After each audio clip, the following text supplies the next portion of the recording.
Voilà. Bonjour, bonsoir, chers compatriotes, vous tous qui nous suivez sur www.changu.com, la Web TV, la culture de l'excellence.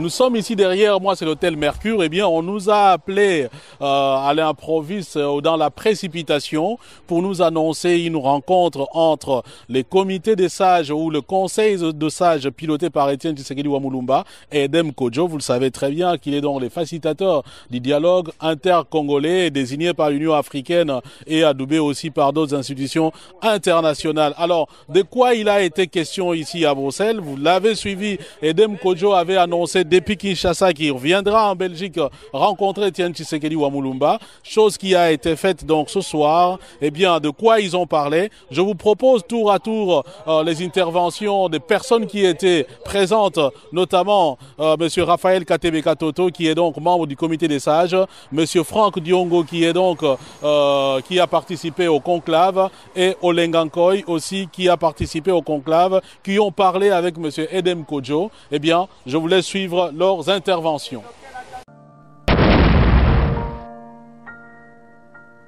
Alors, Monsieur Raphaël Katebe Katoto, vous êtes donc membre du comité des sages. Vous sortez d'une rencontre avec le facilitateur Edem Kodjo. Qu'est-ce que vous lui avez dit concrètement? Bon, c'est-à-dire, la rencontre a eu lieu sur la demande du facilitateur. Il nous a exposé son point de vue et à notre tour, nous lui avons aussi exposé les nôtres et nous lui avons mis nos conditions pour que les négociations puissent continuer. Il a pris bonne note, il va se référer à ses supérieurs et il nous donnera la réponse. Donc nous attendons sa réponse avant de continuer. Et quelle a été votre position pour, en termes clairs, parce que c'est la transparence, beaucoup de Congolais vous suivent pour qu'ils soient au moins au courant de ce que vous avez dit concrètement au facilitateur? Concrètement, au facilitateur, nous avons demandé que dans les panels de la communauté internationale que nous avons demandé, l'Amérique doit être associée. Si l'Amérique n'est pas associée, nous ne participons pas. Et pourquoi nous exigeons que l'Amérique soit là? Parce que comme ça, nous avons une garantie que les résolutions qui seront prises seront imposables à tout le monde et seront appliquées. Parce que nous avons l'expérience, il y a eu des résolutions, des négociations, mais sans suite. Mais nous savons très bien que si les Américains sont impliqués, il y aura exécution. Parce que souvent, c'est des lettres mortes et ça, nous sommes... Et puis, autre chose. Au départ, il y a eu une crise de confiance. Quand monsieur... Et je lui ai dit dans la réunion, quand il est venu la première fois à Kinshasa, il est venu avec le mandat de Mme Zuma. Et dans ce mandat, c'était marqué, il vient pour la facilitation, pour en vue du dialogue initié par le président Joseph Kabila. Je lui ai dit que ça, nous ne pouvons pas accepter. Monsieur Joseph Kabila ne peut pas être, donc ne peut pas initier les dialogues parce que c'est lui le problème. Sinon, s'il n'a pas posé de problème, s'il a respecté la Constitution, les deux mandats, il se retire, il n'y aurait même pas besoin de dialogue. Donc c'est lui le problème et c'est lui qui va résoudre le problème. Non, nous ne sommes pas d'accord. Les dialogues avec la communauté internationale, nous sommes d'accord. Mais les dialogues de M. Kabila, nous ne sommes pas d'accord. Et quelle a été finalement sa position face à votre position à vous? Il a pris bonne note, c'est ce que je vous ai dit. Il va se référer à ses supérieurs. Il a pris bonne note. Ouais. Est-ce que maintenant, quand vous exigez la position, la présence des États-Unis, est-ce que vous ne prêtez pas le flanc à ceux qui pensent que vous êtes en train de brader la souveraineté de la République démocratique du Congo parce que c'est un problème entre Congolais? Mon cher frère, nous ne devons pas rêver et nous ne devons pas nous tromper nous-mêmes. La situation actuelle du pays, nous avons déjà perdu notre souveraineté par nous-mêmes, par nos bêtises, par la mauvaise gestion, par la mauvaise gouvernance. La souveraineté est partie. C'est pourquoi nous faisons appel. Mais si on avait encore cette souveraineté, même le facilitateur Edem Kodjo ne serait pas présent. Pourquoi il est là? Parce que justement, il y a un problème, il y a une crise. Voilà. Mais maintenant, pendant que vous êtes en train de vous rencontrer ici, le temps y passe, la date du 19 arrive, la date même de l'élection arrive. Finalement, comment gérez-vous le problème de date? Vous n'avez pas une échéance au bout de laquelle vous allez dire, bon voilà, niet, on arrête cette histoire ou bien il faut qu'il y ait dialogue? Nous avons dit dans tous nos documents, négociation, dialogue, tout ce que vous voulez, dialogue de la communauté internationale, mais sans déloger les échéances constitutionnelles. C'est-à-dire, il y a dialogue, il n'y a pas de dialogue, mais les échéances constitutionnelles doivent être respectées, absolument. Donc, même les dialogues ne peuvent pas déloger les délais constitutionnels. Alors maintenant, qu'est-ce que vous prévoyez si jamais il n'y a pas élection, comme ça se profile là? On ne sait pas, non. Là, il ne faut pas anticiper, je ne veux pas faire un procès d'intention. Pour le moment, le pouvoir est encore dans les délais d'organiser les élections, donc je ne peux pas faire un procès d'intention. C'est une question peut-être qui pourra venir et qui aura sa place après septembre, parce que nous sommes là, nous voulons protéger la Constitution, donc nous devons nous référer à la Constitution. Dans la Constitution, il est dit qu'on commence les organisations des élections 90, donc 90 jours avant la fin du mandat du président. Donc, nous ne sommes pas encore là. Alors, je vais vous poser une dernière question parce que vous parlez de respect de la Constitution. Vous avez été présent lors de l'interview du président Tshisekedi au journal Le Monde. Beaucoup de gens n'ont pas compris qu'il se déclare président de la transition alors que voilà, le mandat du président actuel court encore et voilà, et les gens ont crié un peu à une confusion qu'on ne comprend pas trop bien. Ben, ça, c'est des prévisions. Bon, donc... vous savez, dans la discussion, comme avec vous, nous sommes en train d'échanger. Nous pouvons échanger. Je vais vous dire, votre veste est bleue ou jaune, mais ce sont des petits détails qui n'ont aucune importance. Et ce n'est même pas ça l'essentiel. Mais lui dit que c'est maintenant où il est président de transition. Mais si le président Tshisekedi l'a dit, moi je vais bien le croire. C'est notre président. Je vous remercie, M. Katebe. C'est moi qui vous remercie.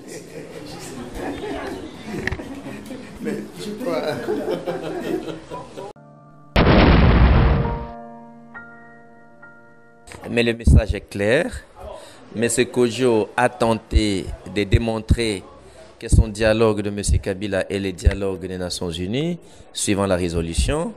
Et le représentant du peuple congolais à travers le Conseil des sages et les autres Congolais, on a démontré que M. Kodjo est en erreur et qu'il se pose un problème de confiance et qu'aujourd'hui, que ce soit la dernière fois de venir voir le président Tshisekedi, qui est le président du Conseil des sages, s'il veut venir le voir, il doit être accompagné de tous les représentants du panel tel que l'esprit de Geval a défendu. Donc, il faudra que l'Union africaine soit représentée, que l'OIF soit représenté, que les Nations Unies soient représentées et que les États d'Amérique soient représentés et également que l'Union européenne soit représentée.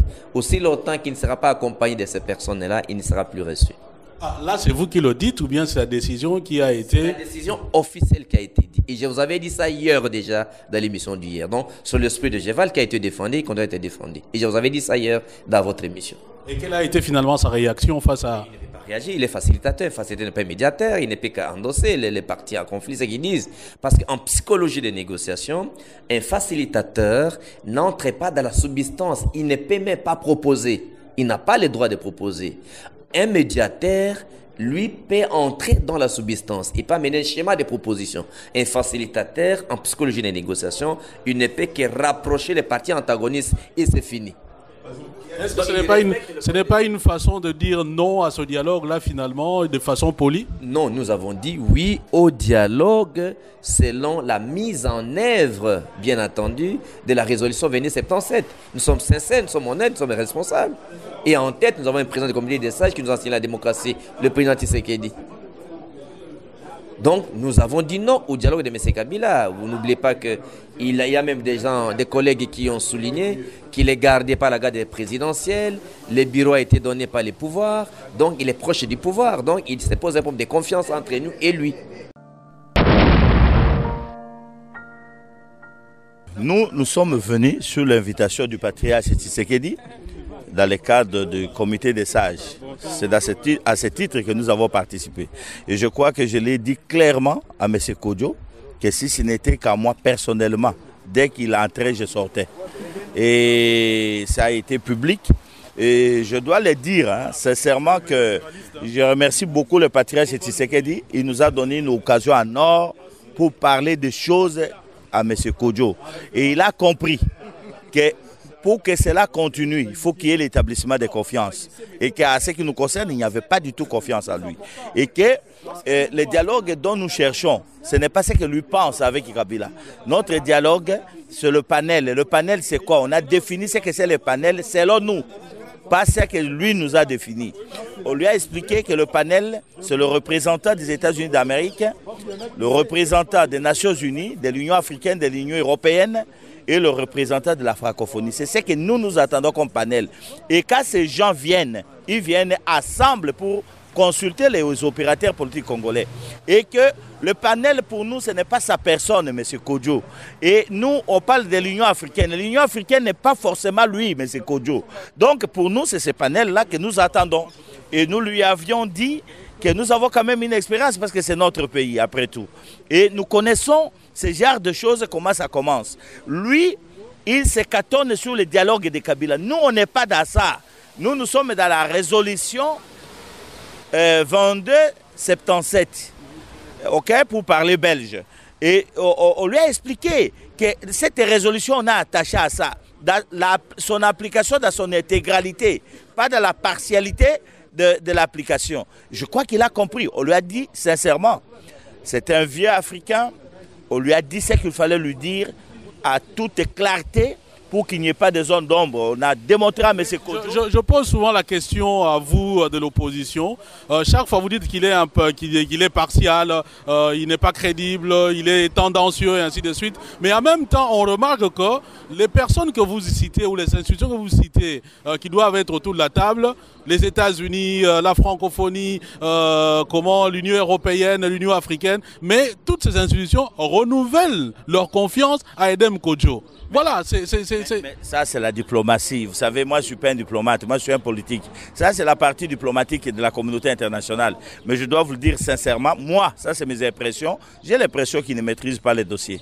Et l'histoire me donnera raison. Vous savez, on a participé dans toutes les négociations depuis les années 90 à ce jour de ces pays. On a une certaine expérience. J'ai l'impression que lui-même aura vraiment des difficultés et il n'a pas d'abord le sens de l'écoute. Il parle plus que ce que lui doit recevoir de la partie congolaise. Et j'ai des difficultés à croire que vraiment il maîtrisera les dossiers dans le futur. Mais, quel que soit, pour qu'il y ait dialogue, il faut qu'il y ait deux personnes. Dans le cas du Congo, il faut qu'il y ait l'opposition, il faut qu'il y ait la partie au pouvoir. Mais je te l'ai dit, du côté de l'opposition, ce sont des conditions qui lui ont été renouvelées. Et ça a été mon plus grand plaisir pour moi, car on lui a remis les résolutions du conclave. Et je crois que pour nous, on a fait ce qu'on doit faire. Et notre rôle est de convaincre la communauté internationale. Vous entendre parler, c'est comme si vous l'intimidez. Est-ce que vous pensez que c'est la bonne façon de faire? Non, on ne l'intimide pas du tout. Non, on va l'intimider pourquoi? Mais vous savez, et avec des méthodes très polies, il faut savoir dire aux gens ce qu'il faut le dire. Vous savez, le Congo, nous ne sommes pas dans les pitiés. Le Congo n'est pas encore dans les pitiés pour que nous venons comme un pays auquel tout le monde doit expérimenter. Non, moi je crois que Kodjo, c'est un digne fils de l'Afrique. Il a des qualités énormes, il a démontré ailleurs. Et bien ça peut faillir chez nous. Notamment, ses déclarations ne sont pas propres. On lui a signifié cela. Notamment ce qu'il a déclaré sur RFI avant de venir. Moi, je crois que ça n'entre pas dans le cadre de la diplomatie. Ça énerve davantage les parties concernées. Moi, je crois qu'il doit comprendre que la partie congolaise a des doutes réels. Maintenant, c'est à lui de prouver le contraire. Mais ce qui serait mieux, et que c'est le panel. Ça, on lui a dit clairement que la prochaine fois, il ne peut être reçu que dans le cadre de panel. Ah donc ça c'est clair. Comment il a réagi? C'est qu'il a pris acte. Qu'est-ce qu'il va réagir? Ce que je viens de vous dire ici, ça lui a été dit. Ce n'est pas ici que je déclare. Ça lui a été dit et c'est moi qui ai pris la parole.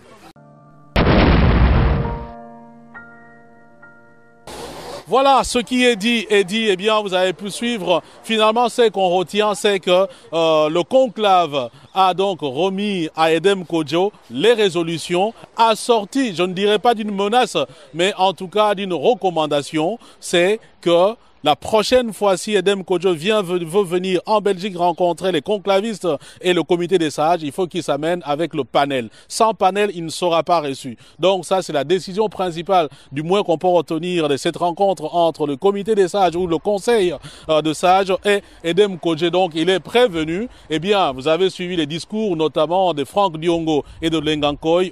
Les deux discours ont été très durs envers le facilitateur désigné. Eh bien, comme on dit très souvent, à bon entendeur, salut. Merci à vous en tout cas de nous avoir suivis. Le rendez-vous est pris lors d'une prochaine intervention. Et d'ici, portez-vous très très bien. Restez toujours branchés sur www.tchangou.com, la web télé, la culture de l'excellence. Je vous retrouve lors d'une prochaine intervention. Comme je l'ai dit, ce qui est dit est dit. 77, ok, pour parler belge. Et on lui a expliqué que cette résolution, on a attaché à ça, son application dans son intégralité, pas dans la partialité de l'application. Je crois qu'il a compris. On lui a dit sincèrement, c'est un vieux Africain, on lui a dit ce qu'il fallait lui dire à toute clarté, pour qu'il n'y ait pas de zone d'ombre. On a démontré à M. Kodjo. Je pose souvent la question à vous de l'opposition. Chaque fois vous dites qu'il est partial, il n'est pas crédible, il est tendancieux et ainsi de suite. Mais en même temps, on remarque que les personnes que vous citez ou les institutions que vous citez qui doivent être autour de la table, les États-Unis, la francophonie, l'Union européenne, l'Union africaine, mais toutes ces institutions renouvellent leur confiance à Edem Kodjo. Voilà, Mais ça, c'est la diplomatie. Vous savez, moi, je ne suis pas un diplomate, moi, je suis un politique. Ça, c'est la partie diplomatique de la communauté internationale. Mais je dois vous le dire sincèrement, moi, ça, c'est mes impressions. J'ai l'impression qu'ils ne maîtrisent pas les dossiers. Et l'histoire me donnera raison. Vous savez, on a participé dans toutes les négociations depuis les années 90 à ce jour de ces pays. On a une certaine expérience. J'ai l'impression que lui-même aura vraiment des difficultés et il n'a pas d'abord l'essence de l'écoute. Il parle plus que ce que lui doit recevoir de la partie congolaise et j'ai des difficultés à croire que vraiment il maîtrisera les dossiers dans le futur. Mais quel que soit, pour qu'il y ait dialogue, il faut qu'il y ait deux personnes. Dans le cas du Congo, il faut qu'il y ait l'opposition, il faut qu'il y ait la partie au pouvoir. Mais je te l'ai dit, du côté de l'opposition, ce sont des conditions qui lui ont été renouvelées et ça a été mon plus grand plaisir pour moi car on lui a remis les résolutions du conclave et je crois que pour nous, on a fait ce qu'on doit faire et notre rôle est de convaincre la communauté internationale. Pour vous entendre parler, c'est comme si vous l'intimidez. Est-ce que vous pensez que c'est la bonne façon de faire? Non, on ne l'intimide pas du tout. Non, on va l'intimider pourquoi? Mais vous savez, et avec des méthodes très polies, il faut savoir dire aux gens ce qu'il faut le dire. Vous savez, les Congo, nous ne sommes pas dans les pitiés. Le Congo n'est pas encore dans les pitiés pour que nous venons comme un pays auquel tout le monde doit expérimenter. Non, moi je crois que Kodjo, c'est un digne fils de l'Afrique. Il a des qualités énormes, il a démontré ailleurs. Mais ça peut faillir chez nous. Notamment, ses déclarations ne sont pas propres. On lui a signifié cela. Notamment ce qu'il a déclaré sur RFI avant de venir. Moi, je crois que ça n'entre pas dans le cadre de la diplomatie. Ça énerve davantage les parties concernées. Moi, je crois qu'il doit comprendre que la partie congolaise a des doutes réels. Maintenant, c'est à lui de prouver le contraire. Mais ce qui serait mieux. Et je vous avais dit ça hier dans votre émission. Et quelle a été finalement sa réaction face à... Réagir, il est facilitateur, facilitateur n'est pas médiateur, il ne peut qu'endosser les parties en conflit, c'est ce qu'ils disent. Parce qu'en psychologie des négociations, un facilitateur n'entre pas dans la substance, il ne peut même pas proposer, il n'a pas le droit de proposer. Un médiateur, lui, peut entrer dans la substance, il peut amener un schéma de proposition. Un facilitateur, en psychologie des négociations, il ne peut que rapprocher les parties antagonistes et c'est fini. Est-ce que ce n'est pas une façon de dire non à ce dialogue-là, finalement, de façon polie? Non, nous avons dit oui au dialogue selon la mise en œuvre, bien entendu, de la résolution 2277. Nous sommes sincères, nous sommes honnêtes, nous sommes responsables. Et en tête, nous avons un président du comité des sages qui nous enseigne la démocratie, le président Tshisekedi. Donc, nous avons dit non au dialogue de M. Kabila. Vous n'oubliez pas qu'il y a même des gens, des collègues qui ont souligné qu'il est gardé par la garde présidentielle, le bureau a été donné par les pouvoirs, donc il est proche du pouvoir. Donc, il se pose un problème de confiance entre nous et lui.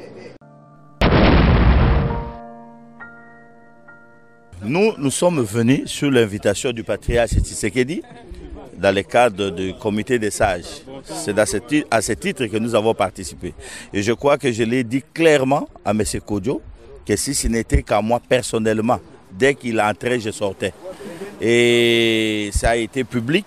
Et je dois le dire sincèrement que je remercie beaucoup le patriarche Tshisekedi. Il nous a donné une occasion en or pour parler des choses à M. Kodjo.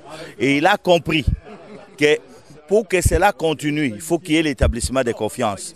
Et qu'à ce qui nous concerne, il n'y avait pas du tout confiance en lui. Et que le dialogue dont nous cherchons, ce n'est pas ce que lui pense avec Kabila. Notre dialogue, c'est le panel. Et le panel, c'est quoi? On a défini ce que c'est le panel selon nous, pas ce que lui nous a défini. On lui a expliqué que le panel, c'est le représentant des États-Unis d'Amérique, le représentant des Nations Unies, de l'Union africaine, de l'Union européenne, et le représentant de la francophonie. C'est ce que nous attendons comme panel. Et quand ces gens viennent, ils viennent ensemble pour consulter les opérateurs politiques congolais.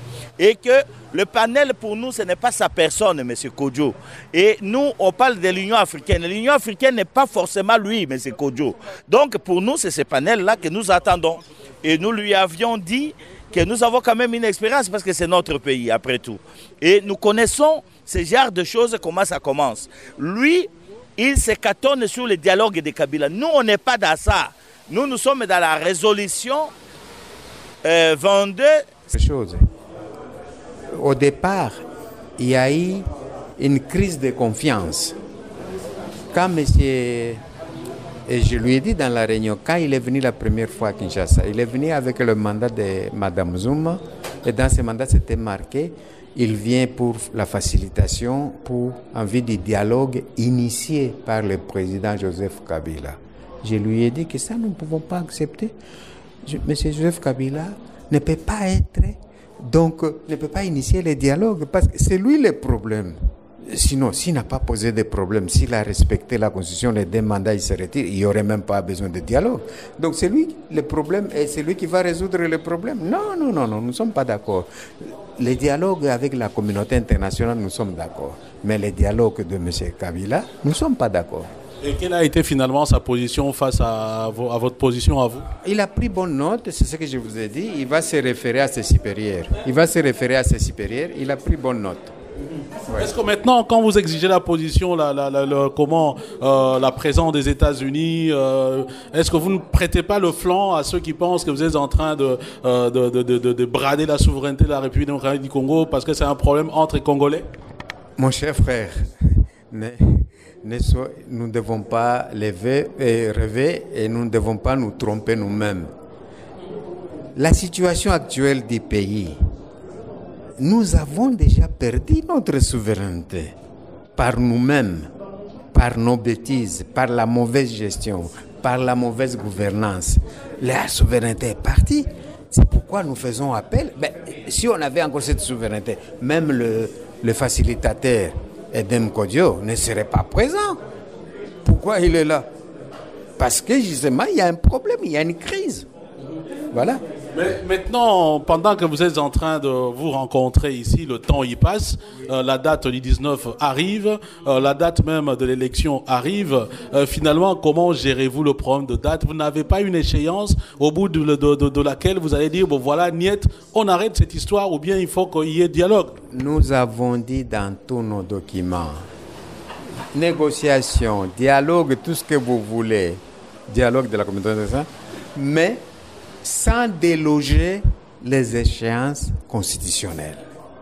C'est-à-dire, il y a dialogue, il n'y a pas de dialogue, mais les échéances constitutionnelles doivent être respectées, absolument. Donc, même les dialogues ne peuvent pas déloger les délais constitutionnels. Alors maintenant, qu'est-ce que vous prévoyez si jamais il n'y a pas élection, comme ça se profile là? On ne sait pas, non. Voilà, Bonjour, bonsoir chers compatriotes, vous tous qui nous suivez sur www.changu.com, la web TV, la culture de l'excellence. Nous sommes ici derrière moi, c'est l'hôtel Mercure. Eh bien, on nous a appelé à l'improviste dans la précipitation pour nous annoncer une rencontre entre les comités des sages ou le conseil de sages piloté par Etienne Tshisekedi Wamulumba et Edem Kodjo. Vous le savez très bien qu'il est donc le facilitateur du dialogue inter-congolais désigné par l'Union africaine et adoubé aussi par d'autres institutions international. Alors, de quoi il a été question ici à Bruxelles? Vous l'avez suivi, Edem Kodjo avait annoncé depuis Kinshasa qu'il reviendra en Belgique rencontrer Etienne Tshisekedi Wamulumba, chose qui a été faite donc ce soir. Eh bien, de quoi ils ont parlé? Je vous propose tour à tour les interventions des personnes qui étaient présentes, notamment Monsieur Raphaël Katebe Katoto, qui est donc membre du comité des sages, Monsieur Franck Diongo, qui est donc qui a participé au conclave, et Olengankoy aussi, qui a participé au conclave, qui ont parlé avec M. Edem Kodjo. Eh bien, je vous laisse suivre leurs interventions. Alors, Monsieur Raphaël Katebe Katoto, vous êtes donc membre du comité des sages. Vous sortez d'une rencontre avec le facilitateur Edem Kodjo. Qu'est-ce que vous lui avez dit concrètement? Bon, c'est-à-dire, la rencontre a eu lieu sur la demande du facilitateur. Il nous a exposé son point de vue et à notre tour, nous lui avons aussi exposé les nôtres et nous lui avons mis nos conditions pour que les négociations puissent continuer. Il a pris bonne note, il va se référer à ses supérieurs et il nous donnera la réponse. Donc nous attendons sa réponse avant de continuer. Et quelle a été votre position pour, en termes clairs, parce que c'est la transparence, beaucoup de Congolais vous suivent pour qu'ils soient au moins au courant de ce que vous avez dit concrètement au facilitateur? Concrètement, au facilitateur, nous avons demandé que dans les panels de la communauté internationale que nous avons demandé, l'Amérique doit être associée. Si l'Amérique n'est pas associée, nous ne participons pas. Et pourquoi nous exigeons que l'Amérique soit là? Parce que comme ça, nous avons une garantie que les résolutions qui seront prises seront imposables à tout le monde et seront appliquées. Parce que nous avons l'expérience, il y a eu des résolutions, des négociations, mais sans suite. Mais nous savons très bien que si les Américains sont impliqués, il y aura exécution. Parce que souvent, c'est des lettres mortes et ça, nous sommes... Et puis, là, il ne faut pas anticiper, je ne veux pas faire un procès d'intention. Pour le moment, le pouvoir est encore dans les délais d'organiser les élections, donc je ne peux pas faire un procès d'intention. C'est une question, peut-être qu'il pourra venir et qu'il y aura sa place après septembre, parce que nous sommes là, nous voulons protéger la Constitution, donc nous devons nous référer à la Constitution. Dans la Constitution, il est dit qu'on commence les organisations des élections 90, donc 90 jours avant la fin du mandat du président. Donc, nous ne sommes pas encore là. Alors, je vais vous poser une dernière question. Est-ce que vous parlez de respect de la Constitution? Vous avez été présent lors de l'interview du président Tshisekedi au journal Le Monde. Beaucoup de gens n'ont pas compris qu'il se déclare président de la transition alors que voilà, le mandat du président actuel court encore et voilà, et les gens ont crié un peu à une confusion qu'on ne comprend pas trop bien. Ben, ça, c'est des prévisions. Bon, donc... vous savez, dans la discussion, comme avec vous, nous sommes en train d'échanger. Nous pouvons échanger. Je vais vous dire votre veste est bleue ou jaune, mais ce sont des petits détails qui n'ont aucune importance. Et ce n'est même pas ça l'essentiel. Mais lui dit que c'est maintenant où il est président de transition. Mais si le président Tshisekedi l'a dit, moi je veux bien le croire. C'est notre président. Je vous remercie, M. Katebe. C'est moi qui vous remercie.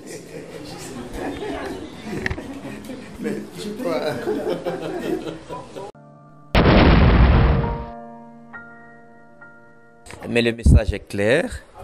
M. Kodjo a tenté de démontrer que son dialogue de M. Kabila est le dialogue des Nations Unies, suivant la résolution.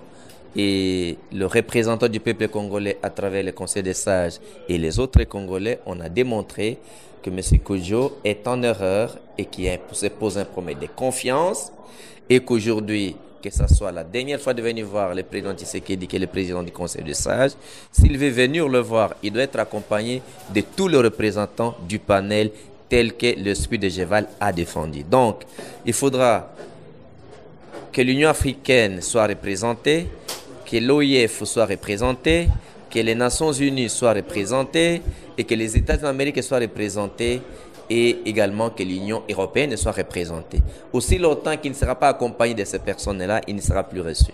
Ah, là, c'est vous qui le dites ou bien c'est la décision qui a été... C'est la décision officielle qui a été dite. Et je vous avais dit ça hier déjà dans l'émission d'hier. Donc, sur le spirit de Geval qui a été défendu et qu'on doit être défendu.